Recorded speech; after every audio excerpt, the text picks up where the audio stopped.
बांदा में महिला का निवस्त्र अवस्था में शव मिला, शरीर पर हैवानियत के निशान मिले, आंखें भी निकाली गईं। बांदा जिले के बदौसा थाना क्षेत्र की घटना हम आपको बता रहे हैं।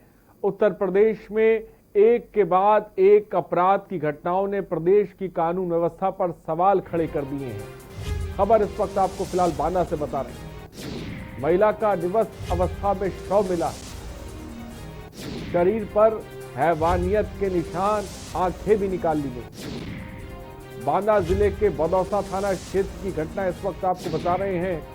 उत्तर प्रदेश में क्राइम का ग्राफ बढ़ रहा है, इसका अंदाजा आप बांदा की खबर से लगा सकते हैं। लखीमपुर खीरी की खबर अभी हम आपको बताएंगे।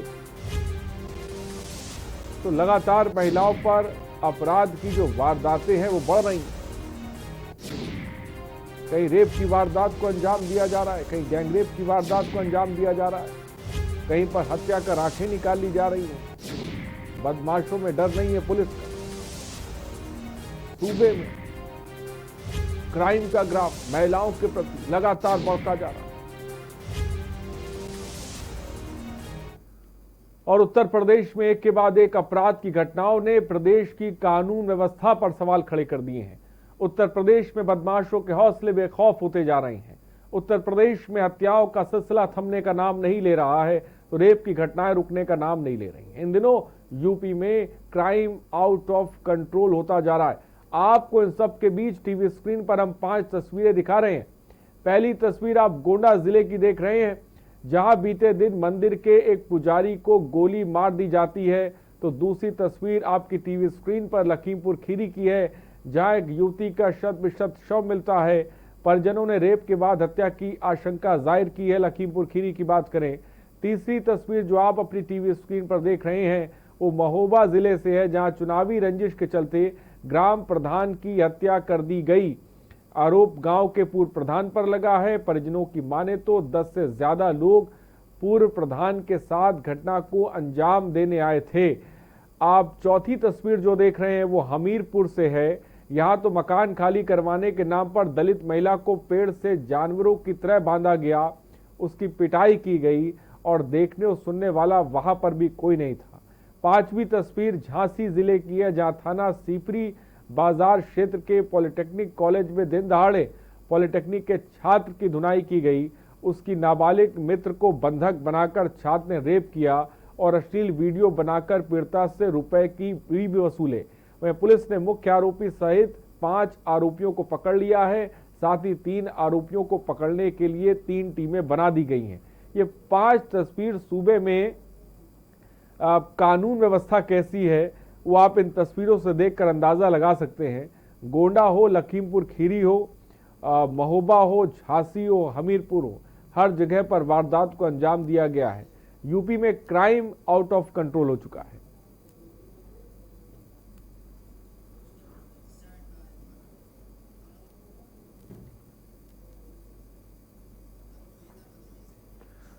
और रोहित भदोई से एक दर्शक इस बीच हमारे साथ हैं। रोहित, अपनी बात को रखें। जी सर, ये जो घटनाएं बढ़ रही हैं, आए दिन जो रेप की घटनाएं हो रही हैं और ऊपर से सामाजिक जो संतुलन बिगड़ रहा है, इसके लिए कहीं ना कहीं जो सामाजिक शिक्षा है वो बहुत ज्यादा जरूरी है। ठीक है रोहित, बहुत बहुत शुक्रिया हमसे जुड़ने के लिए, अपनी बात को रखने के लिए। तो रोहित, दर्शक जुड़े हुए थे, अपनी बात रख रहे थे। और खबर शामली से है, जहां महिला को लिफ्ट देकर होमगार्ड चलती बाइक पर अश्लील हरकत करने लगा। वहीं विरोध करने पर भी जब होमगार्ड नहीं माना तो महिला ने चलती बाइक से कूदकर अपनी इज्जत बचाई। खबर आपको बता रहे हैं, महिला को काफी चोटें भी आई हैं। महिला के साथ हुई अश्लील घटना की सूचना पर मौके पर पुलिस ने घायल महिला को अस्पताल में भर्ती कराया है। महिला की तहरीर पर पुलिस ने मुकदमा दर्ज कर लिया है। घटना के बाद से आरोपी होमगार्ड फरार है। खबर आपको शामली से बता रहे हैं, जहां पर एक महिला को एक होमगार्ड लिफ्ट देता है, उसके बाद उसकी नीयत खराब हो जाती है, वो छेड़खानी करने लगता है और उसके बाद महिला चलती बाइक से छलांग लगा देती है अपनी आबरू बचाने के लिए। और ये हम क्यों कह रहे हैं कि यूपी में क्राइम का ग्राफ लगातार बढ़ता जा रहा है, चलिए आपको ग्राफिक से हम समझाते हैं। तो क्राइम की रेल पुलिस हुई फेल। यूपी में crime out of control.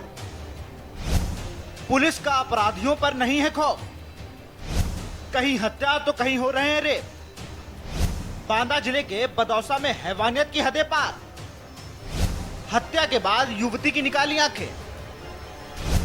Lakhimpur में भी मिला युवती का शव।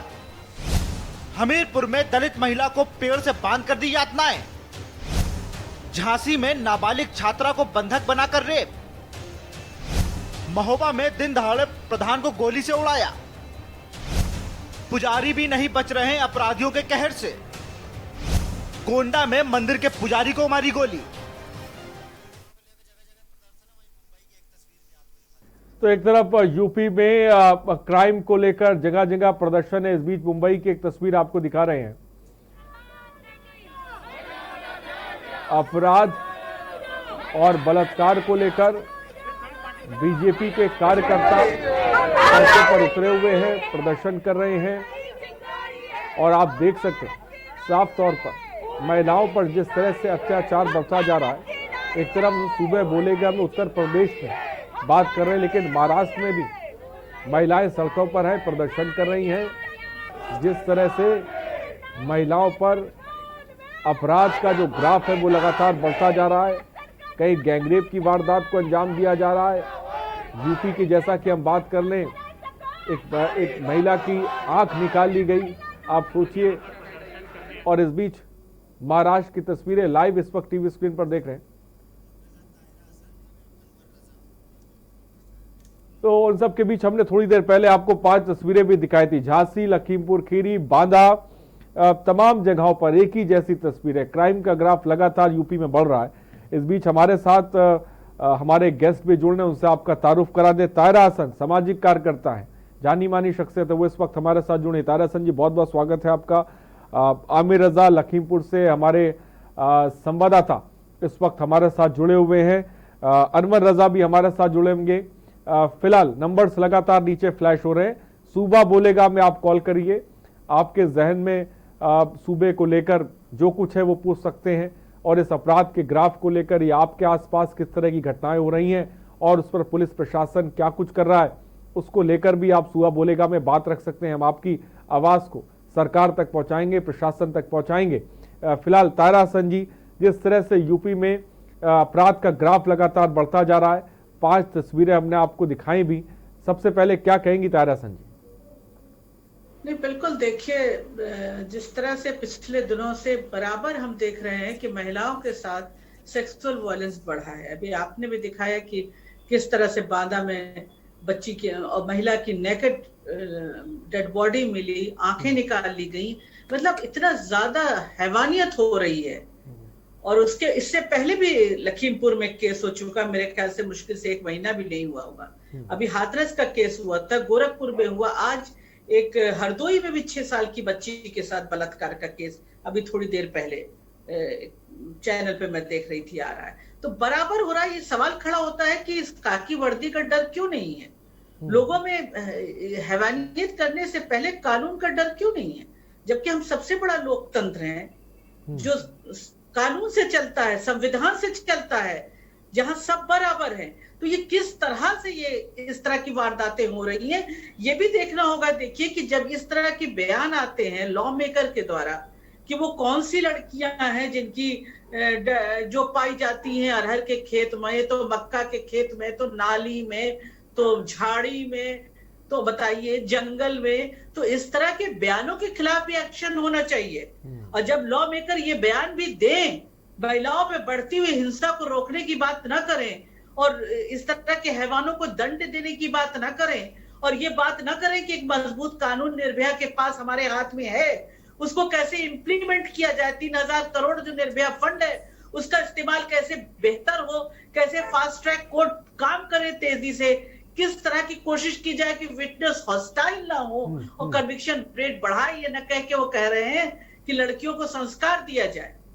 अरे जनाब, देना है तो लड़कों को संस्कार दीजिए ना, कि घर से बताइए कि महिलाओं की इज्जत करना उनको आना चाहिए। तो मुझे लगता है ये सारी चीजें एक साथ देखनी होंगी, समग्रता में देखनी होंगी कि पुलिस का डर क्यों नहीं है, पुलिस क्यों नहीं तुरंत एफआईआर दर्ज कर रही है, जबकि जस्टिस वर्मा कमेटी बनने के बाद, निर्भया के बाद ये भी उस कानून में है कि अगर थाना इंचार्ज एफआईआर दर्ज नहीं करता तो उसको जेल का प्राविधान है। हमारे पास मजबूत कानून है, उसका इम्प्लीमेंटेशन नहीं हो रहा है। हमारे पास मजबूत कानून है, उसका इम्प्लीमेंटेशन नहीं हो रहा है। बड़ी बात ताहिरा हसन जी ने कही और ये हम देखते भी हैं तस्वीर। फिलहाल चित्रांश गोंडा से एक दर्शक इस बीच हमारे साथ हैं, कुछ दर्शक इस वक्त हमारे साथ जुड़ रहे हैं। चित्रांश, अपनी बात को रखें जल्दी से।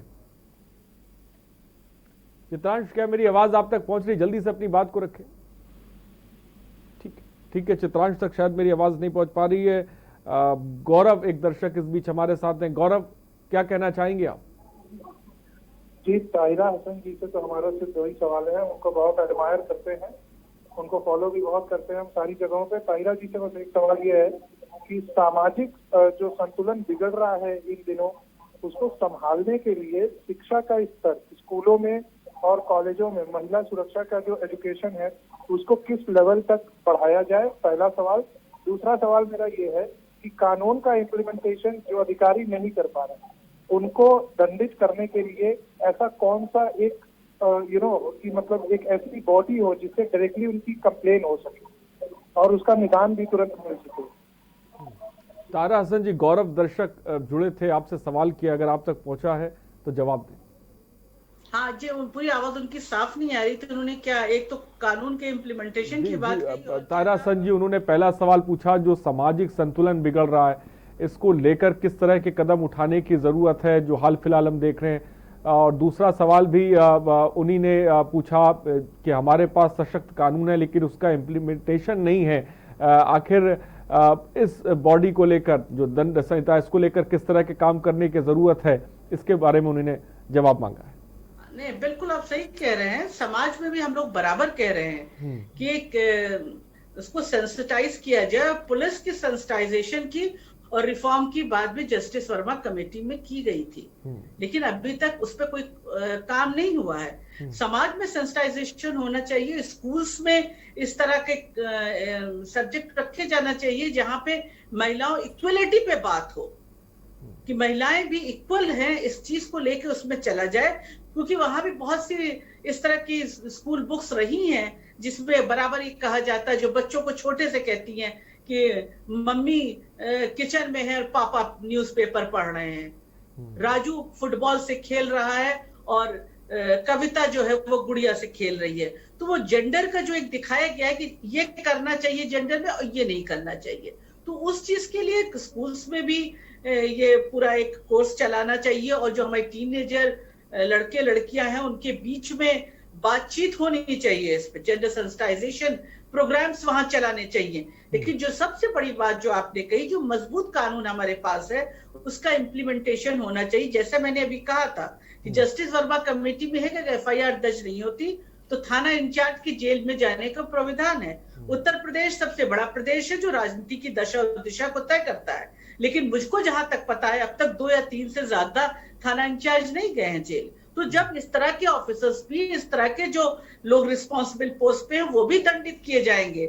जब कानून का डर होगा तभी लोग जो है इसमें हम कभी ला पाएंगे और कन्विक्शन रेट बढ़ना होगा। कन्विक्शन रेट बढ़ने के लिए देखिए, तुरंत किसी भी रेप पीड़िता का मेडिकल तुरंत होना चाहिए। अगर ये दिया हुआ है, ये कानून में है, अगर नहीं होता है तो बहुत से साक्ष्य मिटने लगते हैं। तो साक्ष्यों को, एविडेंसेस को सही तरह से पुलिस कलेक्ट करे और कोर्ट में पेश करे, क्योंकि जो एविडेंसेस कलेक्ट होके कोर्ट में जाते हैं। ताहिरा हसन जी, एक दर्शक इस बीच चित्रांश गोंडा से हमारे साथ जुड़ गए। चित्रांश, क्या कहना चाहेंगे आप?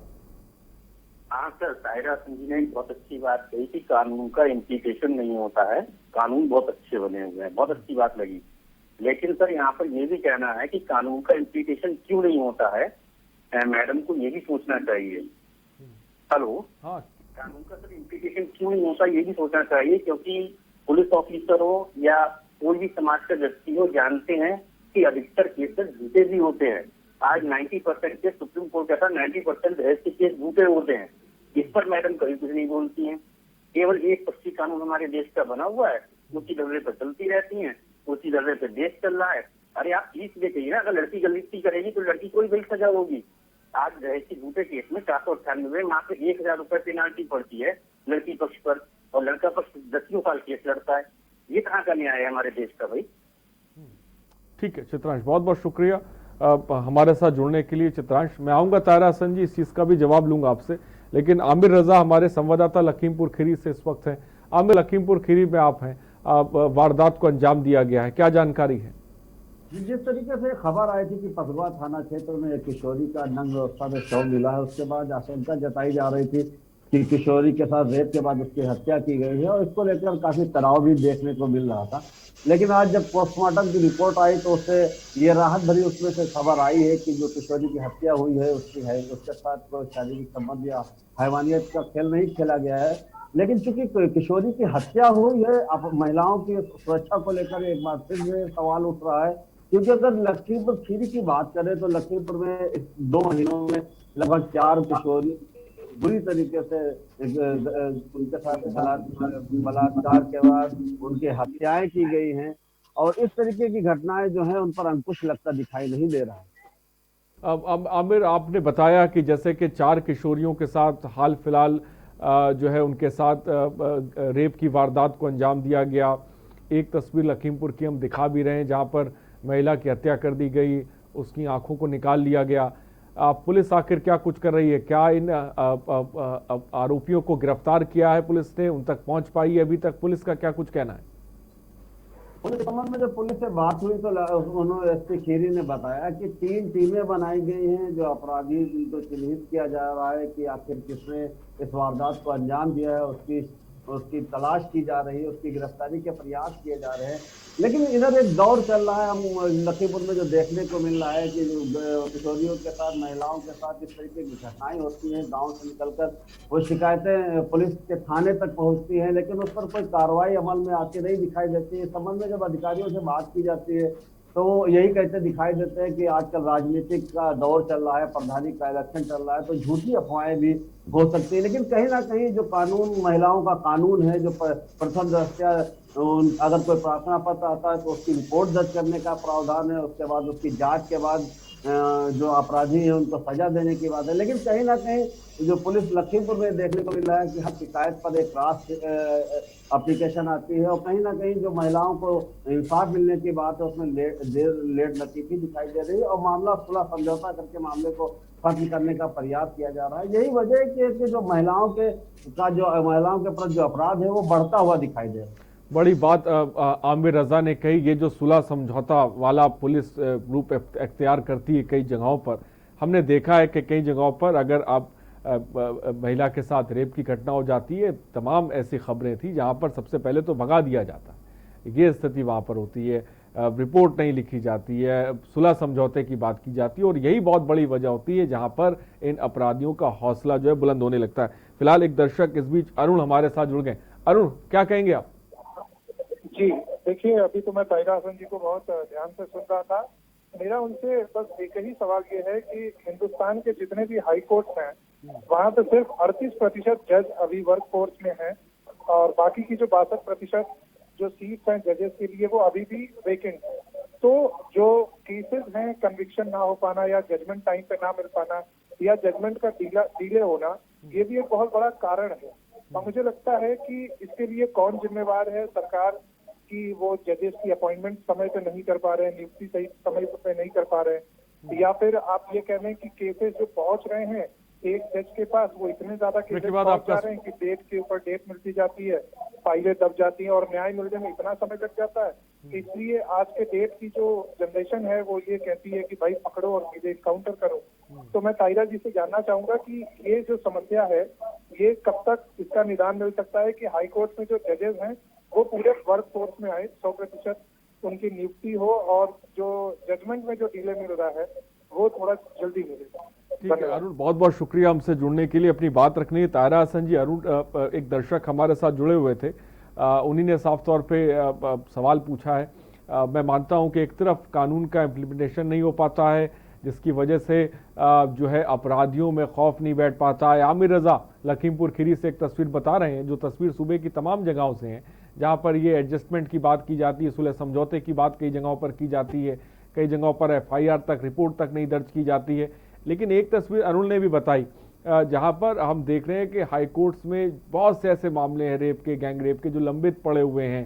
और एक बहुत बड़ी वजह ये भी कहीं ना कहीं नजर आती है कि जल्दी फैसला नहीं आना, और जिसकी वजह से जो है वो अपराधियों के हौसले भी बुलंद होते हैं। क्या कहेंगी तारासन जी?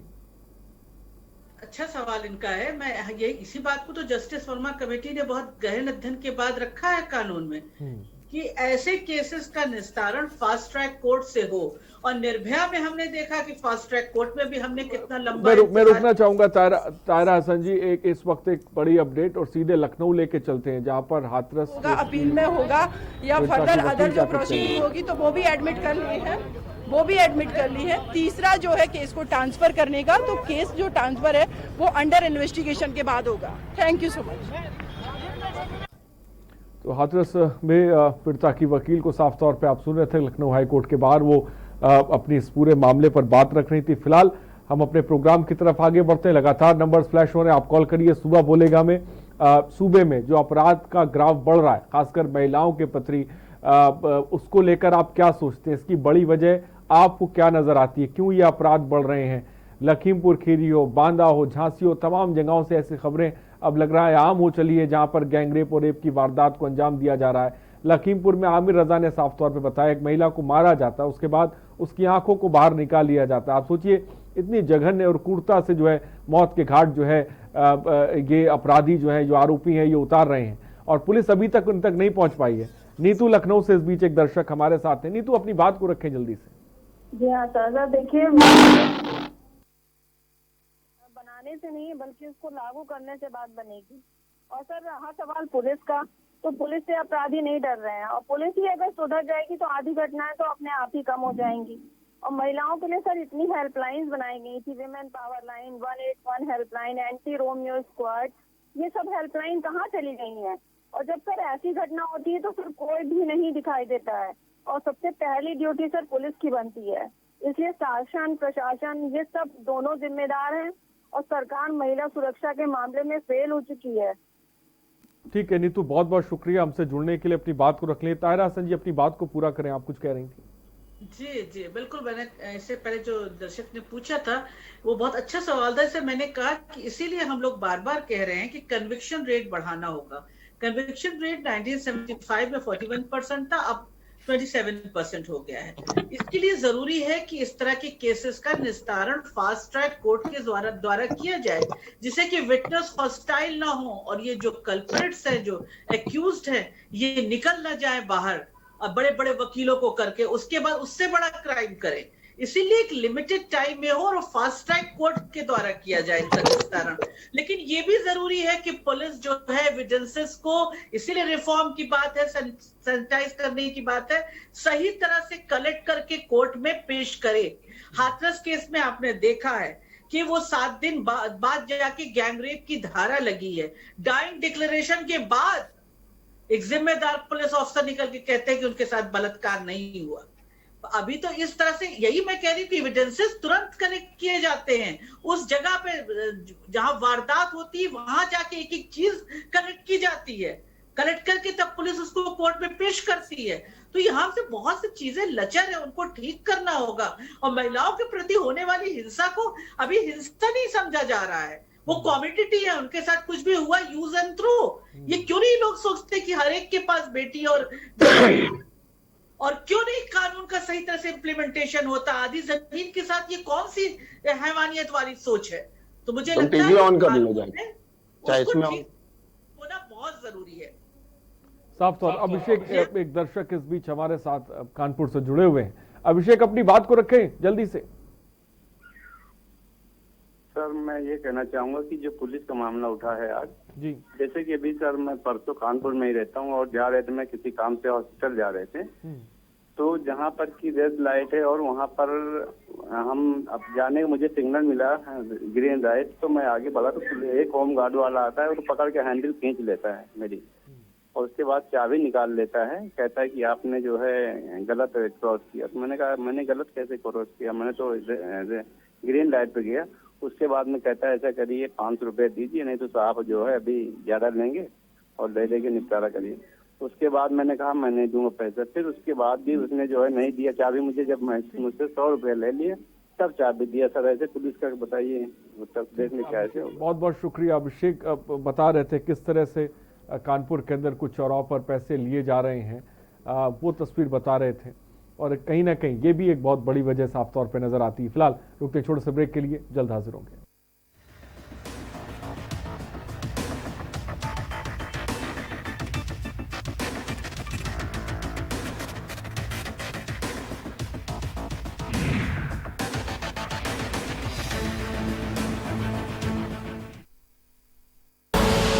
आप देख रहे हैं के न्यूज, खबरों का सारथी।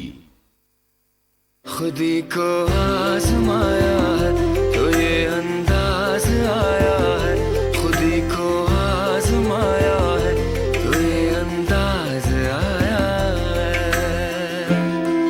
तुम में भी मैं हूं, शुद्ध प्लस पान मसाला। GGS Education Group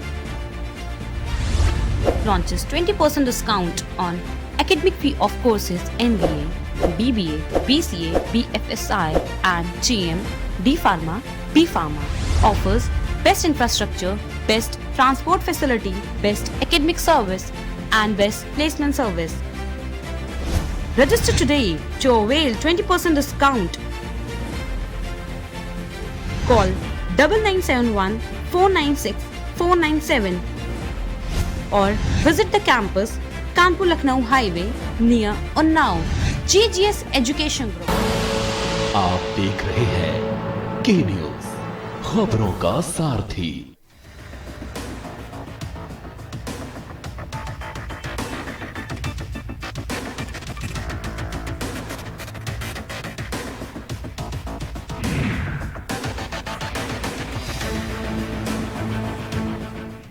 ब्रेक के बाद आपका स्वागत है। तो क्राइम की रेल बनी जा रही है और पुलिस फेल साफ तौर पर नजर आ रही है। सुबह बोलेगा में आज इसी पर हम बात कर रहे हैं। आप भी जुड़िए, अपनी बात रखिए। रोहित हमारे साथ जौनपुर से एक दर्शक इस बीच हैं। रोहित अपनी बात को रखें। रोहित क्या आप मुझे सुन पा रहे हैं आप? ठीक है। राज हंस गाजियाबाद से इस वक्त एक दर्शक हमारे साथ। राज जी अपनी बात को रखें। जो उत्तर प्रदेश के अंदर ये महिला अपराध बढ़ रहा है, उसका एक बड़ा कारण ये भी है कि पुलिस अपराधियों से मिली हुई है। मैं कई बार इस बात को डीजीपी को भी लिखा कि जो पुलिस का कॉल 112 का व्हाट्सएप कॉल नंबर है वो साइबर अपराधियों के लिए काम करता है।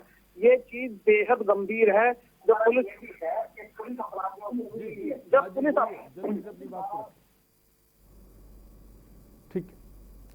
ठीक है राज जी, बहुत बहुत शुक्रिया। आरती गाजियाबाद से इस बीच एक और दर्शक। आरती जी हेलो जी अपनी बात को रखें। हाँ मैं साहब मैं आपसे ये जो ताई मैडम बैठी हैं इनसे मैं पूछना चाहता हूँ कि ये आजकल जो ये महिलाओं का ये जो ये हो रहा है जो ज्यादातर दिख रहा है, हम ये क्यों सोचते हैं कि फास्ट ट्रैक में कराएंगे, हम उसको खत्म करने की क्यों नहीं बात करते हैं? कोई ऐसा कानून क्यों नहीं बनाते हैं जिससे कि जो है लोगों का नजरिया बदले, प्लस उनको जो है एक डर सा महसूस हो। ठीक है आरपी जी, बहुत बहुत शुक्रिया हमसे जुड़ने के लिए। रोहित जौनपुर से इस बीच एक और दर्शक हमारे साथ। रोहित जी अपनी बात को रखें। जी फिलहाल रोहित से हमारा संपर्क टूट। नंबर से लगातार फ्लैश हो रहे हैं, आप कॉल करिए। अनवर रजा मैं आपके पास आऊंगा। ताहिर हसन जी कुछ कहना चाहती। ताहिर हसन जी अपनी बात को पूरा करें। जी बस मेरा ये कहना था कि वो कह रहे हैं कि उसको खत्म करिए। ये बात समझना चाहिए उनको कि हम सबसे बड़ा लोकतंत्र है दुनिया का और जो संविधान से चलता है, कानून से चलता है। तो जब वहां पे ये तय होगा, मेडिकल हो गई, ये तय होगा कि रेप हुआ है, उसके बाद वो जल्दी से फास्ट ट्रैक कोर्ट में लाया जाएगा। ये जो हक है आपको या मुझको नहीं है दंड देने का। हम कानून हाथ में नहीं ले सकते। ये वहां पे ऑनरेबल कोर्ट अपना जजमेंट पास करेगा, जल्दी जल्दी पास हो। ये हमारा कहना है कि न्याय मिले और न्याय मिलता हुआ दिखे और डिले ना हो। ये हमारा मानना है। आप उसमें ये कह सकते हैं कि मृत्युदंड दिया जाए, सख्त से सख्त कार्रवाई हो, लेकिन हम लोग कौन सा दंड तुरंत तुरंत दे देंगे, त्वरित दे देंगे। त्वरित दंड लोकतंत्र में नहीं दिया जाता है, उसको एक प्रोसेस होती है, कोर्ट में चलता है, कोर्ट में चलने के बाद ही उसका निस्तारण होता है। हाँ, समय खराब ना हो, एविडेंसेस टेम्पर न किए जाएं, पुलिस जो है वो दोषी के साथ न खड़ी हो, ये तमाम चीजें जिनको ठीक करना है। सिस्टम की इन चीजों को ठीक करेंगे तो न्याय अपने आप मिलेगा। सही बात कही आपने, सिस्टम की चीजों को ठीक किया जाएगा तो अपने आप लोगों को न्याय मिलने लग जाएगा। सिस्टम पे हंटर चलाने की बहुत ज्यादा जरूरत है। मदन इस बीच एक दर्शक हमारे साथ हैं। मदन, अपनी बात को रखें। हेलो जी बोलिए, आपकी आवाज हम तक आ रही है। जी क्या कहना चाहते हैं आप मदन जी? हेलो, हाँ, आपकी आवाज हम तक आ रही, बोलिए। जब कभी अपराध होता है और सरकार की तरफ से अपराधी को संरक्षण मिलता है, तब उस प्रदेश में अपराध बढ़ता है। ये जात विशेष के लोग इन घटनाओं में कहीं न कहीं लिप्त हैं। जो सरकार का संरक्षण प्राप्त है उनका कोई नुकसान नहीं हो रहा है, इसलिए पुलिस नाकाम नहीं है, इसमें सरकार नाकाम है, पुलिस बेबस है इस समय। ठीक है मदन, बहुत बहुत शुक्रिया हमसे जुड़ने के लिए। और इस बीच हमारे संवाददाता अनवर रजा बांदा से भी इस वक्त हमारे साथ जुड़ रहे हैं। अनवर, बांदा में एक महिला को मौत के घाट उतार दिया जाता है और उसके बाद आंखें निकाल ली जाती हैं। इतना जघन्य अपराध बांदा में जो है वारदात को अंजाम दिया गया। फिलहाल क्या जानकारी इस खबर को लेकर इस वक्त आपको मिल पा रही है? आरिश, ये दूसरी घटना है। अभी 2 दिन पहले एक औरत की गर्दन काटकर उसका पति थाने ले गया था, और ये आज जो घटना हुई है तो इसमें भी जो हत्या हुई है उसको जघन हत्या कहा जा सकता है। जो रात में इसको घर से उठा के ले जाया गया है और वहां पर उसको मारा गया है मुंह बांध करके, और उसकी आंखें निकाली गई और निवस्त्र स्थिति में उसको फेंका गया है। रही बात जो यहाँ का क्राइम का ग्राफ है जो वो बढ़ता जा रहा है, कहीं ना कहीं जो अधिकारी हैं वो कार्रवाई से कतरा रहे हैं, या इन्हें ये समझिए कि राजनीतिक दबाव पड़ रहा है, या जो ऊपर से जो आदेश आते हैं वो कहीं ना कहीं इनके काम में रुकावट। कैसा राजनीतिक दबाव अनवर, कैसा राजनीतिक दबाव ऐसे अपराधों जहां पे इतनी क्रूरता से मौत के घाट उतारा जा रहा है? कैसा दबाव है? कौन दबाव बना रहा है? कोई नाम बता सकते हैं अनवर? जी निश्चित तौर पर अभी देखिए दो घटनाएं और हुई थी। जैसे यहाँ पर जो विधायक हैं उनके ऊपर भी हमला हुआ था, तो कहीं ना कहीं जब अधिकारी काम करने लगते हैं तो दूसरे लोग आकर या जातिवाद का वो करने लगते हैं कि वो समाज का ये हिस्सा या फला पार्टी के लोग हैं। इसमें अपराधी की कोई पार्टी नहीं होती और ना ही कोई जाति होती है, तो ऐसे लोगों के साथ कार्रवाई करनी चाहिए। हालांकि ऊपर से जो अधिकारियों के दबाव होते हैं, जब प्रशासनिक लोगों के या मंत्री लोगों के जो फोन आते हैं, उससे कहीं ना कहीं अधिकारियों को काम करने में यहाँ पर दिक्कत हो रही है। और आए दिन यहाँ पर जो ग्राफ है बांदा जनपद का, तो वो बढ़ता जा रहा है। जैसे कि आपने अभी हमीरपुर में भी देखा होगा, एक औरत को मारा गया था बांध के, किस तरह से मारा जा रहा था। तो ये जो बुंदेलखंड का जो एरिया है, मंडल का जो एरिया है, वो कहीं ना कहीं ग्राफ बढ़ता है। और इस बीच कैलाश झांसी से एक दर्शक हमारे साथ हैं। कैलाश, अपनी बात को रखें जल्दी से। हाँ भाई साहब, हमारा ये कहने का मतलब है कि उत्तर प्रदेश में लूट, हत्या, डकैती, बलात्कार जैसी घटनाएं नहीं रुक रही हैं। इसका मतलब ये है कि पुलिस का इकबाल बिल्कुल बुलंद जो था खत्म हो चुका है, और ये घटनाएं कब रुकेंगी? ऐसी घटनाओं को रोकने के लिए समाज को भी साथ में आना चाहिए। और मैं समझता हूँ कि जो पुलिस अफसरान है, बड़े बड़े अधिकारी हैं, इनको मैं समझता हूँ चेंज करना चाहिए, और जो एक सुपरविजन दे सके, जो एक अच्छे अधिकारी IPS और IAS, इनको लाना चाहिए। नहीं, मैंने उस दिन भी कहा था, आज भी कह रहा हूँ कि यही IPS और IAS अधिकारी है जो बड़ी बड़ी सरकारों को इन्हें नाप दिया। 22 में चुनाव है, अगर ये अभी नहीं देते तो फिर ये समझ लो कि इनका गंगा डोली होने वाली है। ठीक है, बहुत बहुत शुक्रिया कैलाश हमसे जुड़ने के लिए, अपनी बात रखने के लिए। अनवर रजा, बांदा की खबर के बारे में आपने बताया, क्या अभी तक पुलिस आरोपियों तक पहुंच पाई है? उनकी गिरफ्तारी अभी तक हो पाई है? पुलिस का क्या कुछ कहना है? अनवर बताएं। जो पिछली घटना हुई थी उसमें एक आरोपी को जेल भेजा जा चुका है, और आज जो घटना हुई, आंख निकालने वाली बात जो हुई है, वो आज में उसमें जो हत्यारा है वो फरार है, और उसके घर वालों को, उसकी मां को पकड़ के थाने में रखा गया। अभी किसी तरह से गिरफ्तारी नहीं, तो अभी तक गिरफ्तारी नहीं हो पाई है। अनवर रजा साफ तौर पे जानकारी दे रहे थे। आमिर, आपने भी बताया कि लखीमपुर खीरी में किस तरह से कुछ दिनों में अपराध का ग्राफ बढ़ा, इसके पीछे बहुत बड़ी वजह आपको क्या नजर आ रही है? पुलिस प्रशासन आखिर क्या कुछ कर रहा है? जाहिर सी बात है, पुलिस जिस तरीके से एंटी रोमियो चलाने का पुलिस को एक आदेश है कि एंटी रोमियो चला, इसके अलावा जो महिलाओं के हेल्पलाइन है उनको अगर सक्रिय किया जाए तो जाहिर सी बात है कि अपराध, जो महिलाओं के प्रति अपराध है, जो सेंसिटिविटी है जो पुलिस की, जो महिलाओं के अपराध के प्रति एक सेंसिटिविटी होना चाहिए, उस पर अगर वो गौर करे तो अपराधों पर अंकुश लगाया जा सकता है। लेकिन कहीं ना कहीं जो जिस तरीके से शिकायत आने के बाद जांच की बात होती है, महिलाओं के अपराध की जो कानून है, जो प्रावधान है कि अगर महिला को अपने साथ कोई गलत हरकत की शिकायत करती है तो प्रथम तो उसकी रिपोर्ट दर्ज होना चाहिए, उसके बाद जांच का विषय तो बात का होता है। लेकिन जिस तरीके से यहाँ जांच पहले होती है, महिलाओं को तमाम तरीके के दबाव बनाए जाते हैं ताकि वो उनके ऊपर कार्रवाई ना हो सके जो आरोपी हैं, और सुलह समझौते की बात की जाती है, कहीं पर पैसे का लालच दिया जाता है, कहीं पर रसूखदार लोगों का दबाव बनाया जाता है। इस तरीके के इस तरीके का जो अमल में लाया जा रहा है, जो क्रिया अमल में लाई जा रही है, वो कहीं ना कहीं महिलाओं के प्रति जो अपराध है वो उसको बढ़ावा दे रहा है। और इस बीच असलम सुल्तानपुर से एक दर्शक हमारे साथ हैं। असलम, अपनी बात को रखें। असलम, क्या कहना चाहेंगे, जल्दी से बोलें। जैसे अभी ये कांड हुआ आपके हाथरस में, उसके लिए हाँ बोलिए, आप टीवी से मुखातिब ना हो, जल्दी से अपनी बात को असलम रखें।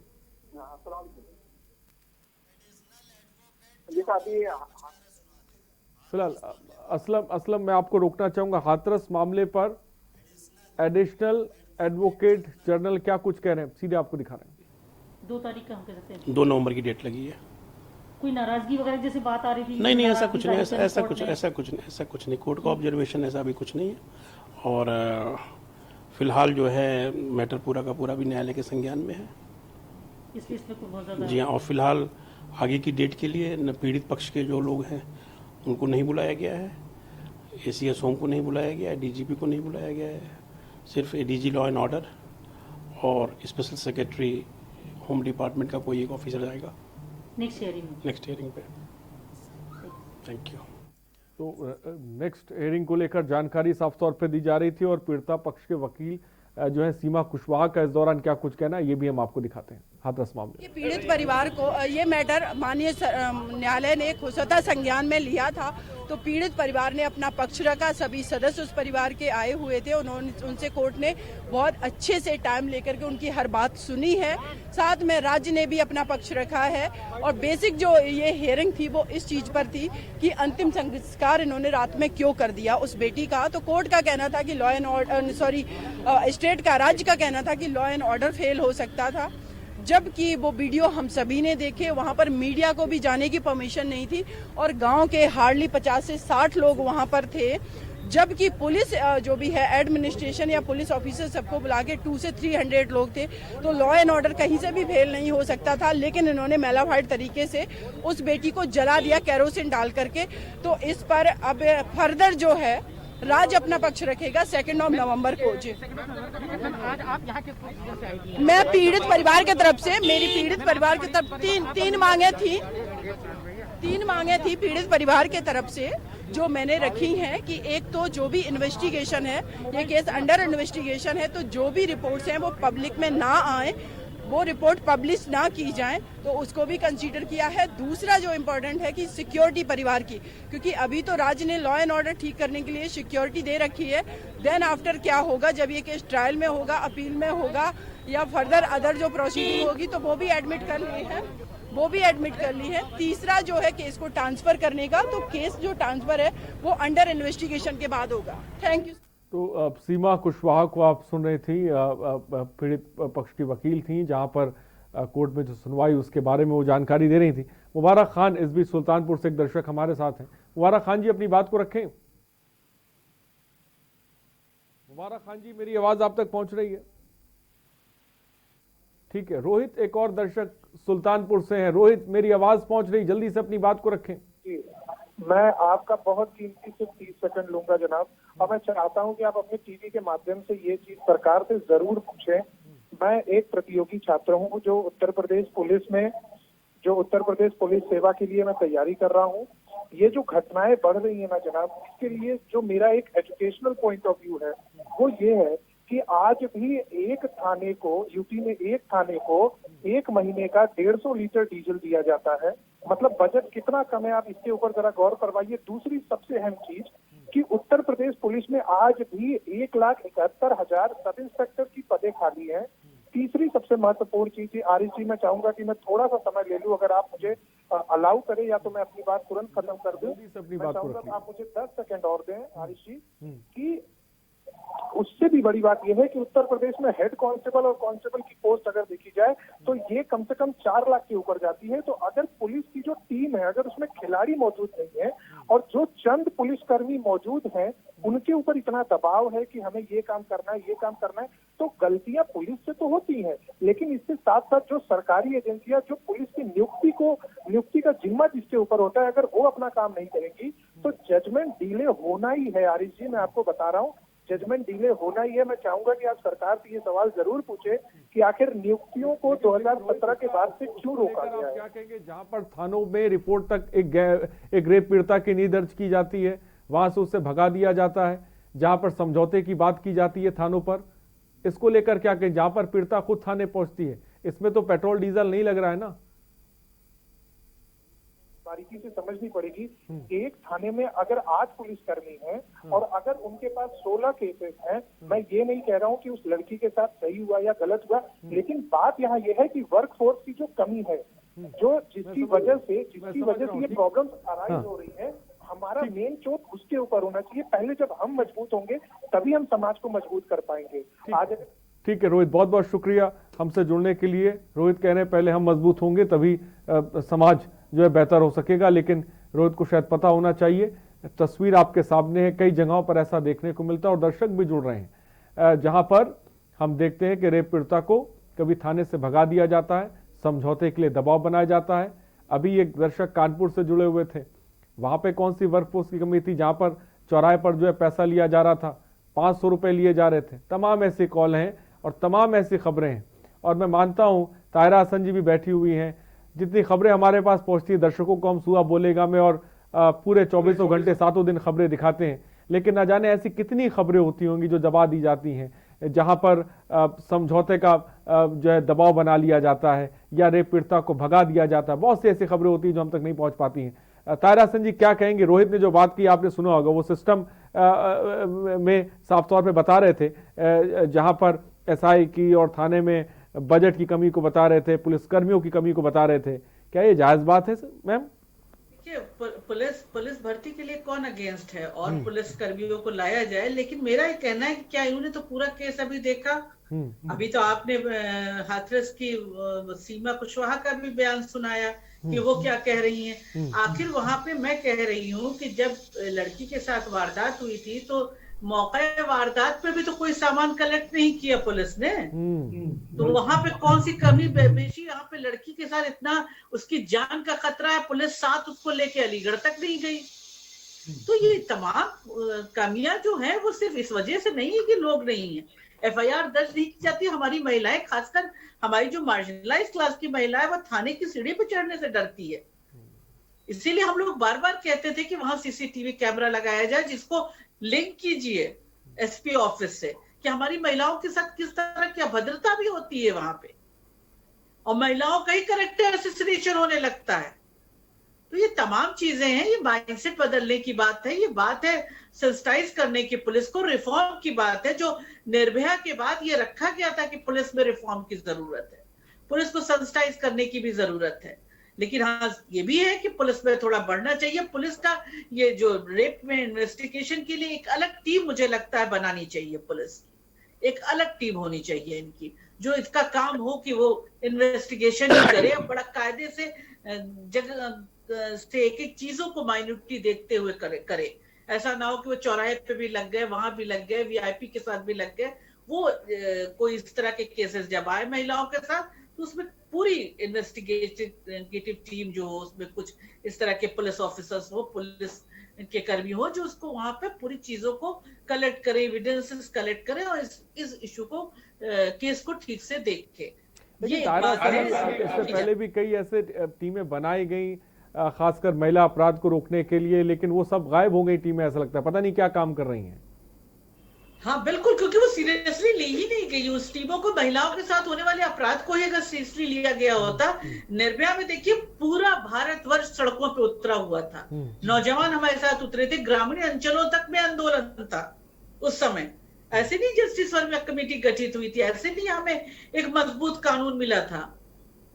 एक 3000 करोड़ का फंड तैयार करके दिया गया था कि इसको इस्तेमाल किया जाए महिलाओं के पर बढ़ती हुई हिंसा को रोकने के लिए। लेकिन उसके बाद हुआ क्या, आप बताइए? फंड का इस्तेमाल कहाँ हुआ? कितने सवाल हुए इस पे? कहाँ इस पे कोई एक्सप्लेनेशन इसके लिए? तो महिलाओं के ऊपर बढ़ती हुई हिंसा, आधी जमीन पर जो हिंसा बढ़ रही है, उसको रोकने के लिए एक पॉलिटिकल विल चाहिए।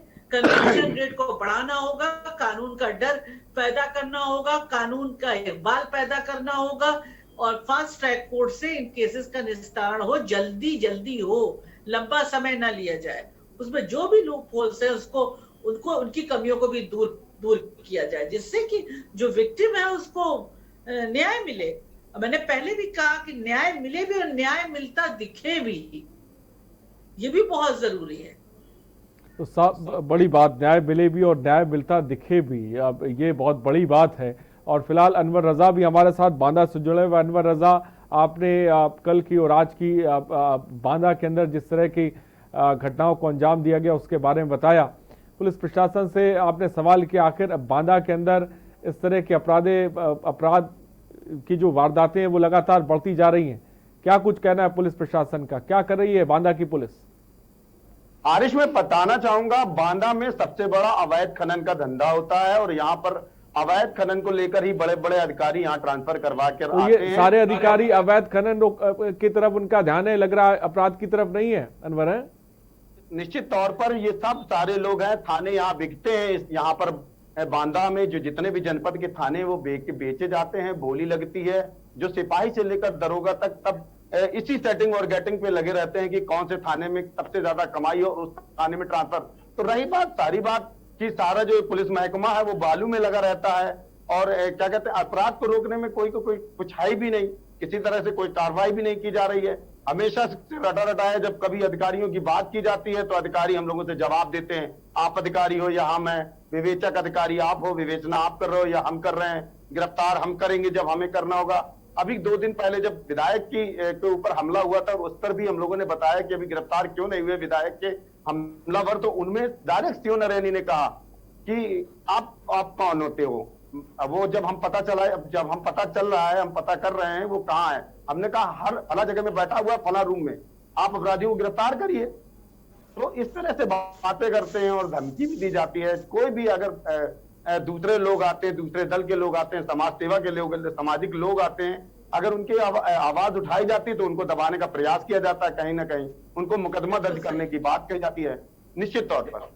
तो ये अनवर रजा साफ तौर पे बांदा में एक तस्वीर बता रहे हैं जहां पर अपराध की घटनाएं थम नहीं रही हैं, जघन्य अपराध जिसे कह सकते हैं वो किए जा रहे हैं। मारा गया महिला को, निवस्त्र किया गया, आंख निकाल ली जाती है। लेकिन ये जो अफसर और पुलिसकर्मी हैं ये बालू खुदाई में लगे हुए, आप सोचिए, क्योंकि उसमें बहुत पैसा होता है, लिहाजा इन चीज़ों की तरफ किसी का कोई ध्यान नहीं जा रहा है। और दूसरी तरफ हम देख रहे हैं कि बांदा में अपराध का ग्राफ भी बढ़ रहा है। आमिर रजा, जैसा कि हमारे संवाददाता लखीमपुर खीरी से हैं, लखीमपुर खीरी की आमिर रजा तस्वीर दिखा रहे थे और आप विंडो में देख सकते हैं यूपी में लगातार जो क्राइम का ग्राफ बढ़ रहा है, वो झांसी हो, लखीमपुर खीरी हो, बांदा हो, हर जगह से खबरें लगातार हमारे पास आई हैं जिसको हमने आपको दिखाया। झांसी में एक महिला को पेड़ से बांध दिया जाता है, बेरहमी से उसकी पिटाई की जाती है। तो ये स्थिति है। एक चीज तो साफ है कि उत्तर प्रदेश में पुलिस का खौफ नहीं है इन अपराधियों में, जिसकी वजह से वो बड़ी तादाद में वारदात को अंजाम भी दे रहे हैं, क्योंकि उन्हें डर नहीं है साफ तौर पे, क्योंकि पुलिस का जिस तरह से लगातार दर्शक भी जुड़े जो अपनी बात रखते हैं। ताहिरा हसन जी, कई सारी चीजें जिसको लेकर हम चर्चा कर रहे हैं, चाहे कोर्ट के में पड़े पेंडिंग मामले हों या पुलिस की कार्यप्रणाली को बात को लेकर, या सिस्टम किस तरह से फेल हो जाता है, लेकिन इस बीच मैं आपसे समझना चाहूंगा आखिर ये चीजें कैसे बेहतर होंगी, कैसे अपराध पे लगाम लगेगा। हमारे पास कानून है, हमारे पास पुलिस, हमारे पास सब कुछ है, लेकिन ये सूबे का जो सिस्टम है, सरकारें आई, सरकारें गईं, लेकिन ये सिस्टम बदलने को तैयार नहीं है, चीजें बदलने को तैयार नहीं है। कैसे ये चीजें बदलेंगी? देखिए, पॉलिटिकल विल होना होगा, कन्विक्शन रेट को बढ़ाया जाए जी। और ऐसे तमाम केसेस का जो महिलाओं के साथ सेक्सुअल वायलेंस वाले केसेस हैं, इनका निस्तारण फास्ट ट्रैक कोर्ट के द्वारा किया जाए जल्दी जल्दी। जैसे मैंने कहा कि विटनेस हॉस्टाइल ना हो, ये जिस्ट भी जो था जस्टिस वर्मा कमेटी का, वो यही था कि गवर्नमेंट और जितने इंस्टीट्यूशन हैं वो महिला के साथ खड़े होंगे, स्ट्रांगली खड़े होंगे। क्योंकि देखिए, 85 से पुरुष प्रधान समाज से एक आवाज उठती है, वो आवाजें एक डिक्टेट करती है, कंट्रोल करने की बात करती है महिला को कि तुम देर में आई, तुम्हारे साथ बलात्कार हुआ, यानी यू विल बी पनिश्ड। ये आवाजें निर्भया के टाइम में उठी थी, आपको याद होगा अगर आप कवर कर रहे हो निर्भया के समय में, और आज भी उठ रही है। आपको मैंने एक एग्जाम्पल दिया ही था कि वो बता रहे थे कि ये कौन सी लड़कियां हैं, और वो तमाम खेतों के नाम बता रहे थे, अरहर से लेके मक्का से लेके और नालियों जंगल और सब बताया उन्होंने जहां ये पाई जाती है। बताइए आप, एक मार्जिनलाइज क्लास की लड़की के साथ बलात्कार होता है और वो बच्ची नहीं रहती है, उसमें तमाम लूप होल्स हैं हाथरस वाले केस में, आप उस पर बात नहीं कर रहे हैं, उसको न्याय दिलाने की बात नहीं करते हैं, आप दुख नहीं व्यतीत कर रहे हैं। उसके पेरेंट्स को राइट जो था उनका लास्ट परफॉर्म करना, उसका संस्कार करने का, वो भी आपने नहीं दिया, अंतिम संस्कार का भी उसको नहीं दिया अधिकार, और आप बता रहे हैं कि लड़कियां कहाँ पाई जाती हैं। तो इस तरह की जो आवाजें उठती हैं, जो कहती है संस्कार महिलाओं, उन्हीं के साथ बलात्कार हो रहा है, उन्हीं की आंखें फोड़ी जा रही हैं, उन्हीं को निर्वस्त्र किया जा रहा है और उन्हीं को संस्कार दें। अरे संस्कार देना है तो लड़कों को दीजिए कि लड़कियों की इज्जत करना सिखाइए, जो भारतीय संस्कृति है। ये भारतीय संस्कृति थोड़ी है कि महिलाओं की बॉडी को वायलेट कीजिए। तो जो इस तरह की आवाजें उठती है, उन आवाजों के खिलाफ भी एक्शन होना चाहिए, मेरा मानना है। ईव टीजिंग जब शुरू होती है, बच्चियां जाके कहती है थाने पे, क्यों नहीं FIR दर्ज की जाती? क्यों बहुत सी बच्चियां गांव की पढ़ाई छोड़ देती हैं, डर के बैठ जाती हैं, कुछ आत्महत्या कर लेती है? उसी समय एक्शन होना चाहिए। इस तरह के शोधों को पकड़ के उसी वक्त दंडित किया जाना चाहिए, सजा मिलनी चाहिए सख्त कि दोबारा इससे बड़ी कोई क्राइम वो ना करे। अगर महिलाओं के प्रति बढ़ने वाले अपराध को रोकना है तो उसके लिए सजग होना होगा, कन्विक्शन रेट बढ़ाना होगा, पुलिस में रिफॉर्म करना होगा, जितने भी एविडेंसेस हैं वो सही तरह से कलेक्ट हो। मैं बार बार कहती हूँ, कानून है इसीलिए कि 24 घंटे के अंदर मेडिकल हो जाना चाहिए, और अगर मेडिकल नहीं होता तो क्यों नहीं हुआ, ये सवाल होना चाहिए। और कानून का जो है, जो कानून के लागू करने वाले लोग हैं, कम से कम वो तो कानून को ठीक से पढ़ें, उन्हें तो ज्ञान हो कि डाइंग डिक्लेरेशन को डिनाई नहीं किया जा सकता। ये सुप्रीम कोर्ट का है। बड़ी बात तायरा हसन जी ने कही, और ये उसमें अहम बात यही है कि शुरुआती तौर में अगर पुलिस सीरियस हो जाए तो चीज़ों को शुरुआती तौर में ही रोका जा सकता है। फिलहाल तायरा हसन जी, वक्त की कमी है, बहुत बहुत शुक्रिया हमसे जुड़ने के लिए। आमिर रजा आपका बहुत बहुत शुक्रिया, अनवर रजा आपका बहुत बहुत शुक्रिया हमसे जुड़ने के लिए, और तमाम दर्शकों आपका बहुत बहुत शुक्रिया सुआ बोलेगा में हमसे जुड़ने के लिए, अपनी बात को रखने के लिए। तो साफ तौर पे क्राइम का ग्राफ उत्तर प्रदेश में बढ़ रहा है, अपराध लगातार बढ़ रहा है, लेकिन दूसरी तरफ हम देख रहे हैं कि पुलिस जो है वो फेल साबित हो रही है। चीज़ें कैसे बदलेंगी, तस्वीर कैसे बदलेगी, अपने आप में बड़ा सवाल है। सुआ बोलेगा में इतना ही, बने रहिए हमारे साथ। नमस्कार।